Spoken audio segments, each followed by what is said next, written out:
There's this statement I heard some time back which says that result is not the evidence that the process was correct or the process was right, which then reminded me of the story of Moses. The time he was leading the Israelites from Egypt when they were in the wilderness, there was a time when there was no water and the people were complaining and saying all sorts of things. So Moses went to seek the face of God, and then God told him to speak to a rock, and that's where the water was going to come from. Moses went back to speak to these people, and for some reason he decided he was going to strike the rock instead of speaking to it. I think it's because he was upset. You just know when people are complaining. So he struck the rock. Water came out quite alright, but he didn't follow the instruction that God gave him. God asked him to speak to the rock and not to strike the rock. So that really just shows us how that in as much as you can have results, the process is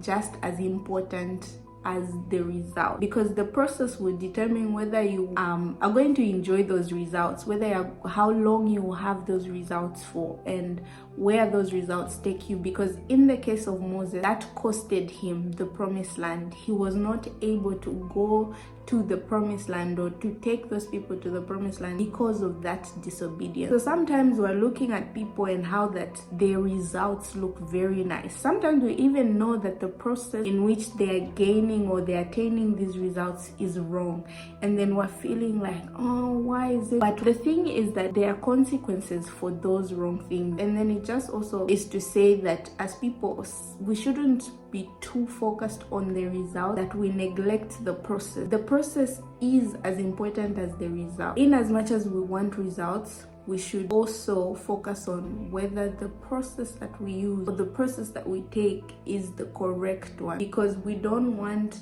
those results attained through the wrong process to cost us the promised land, cost us God's blessing, because we were too focused on just the end result and neglecting the process or trying to do shortcuts.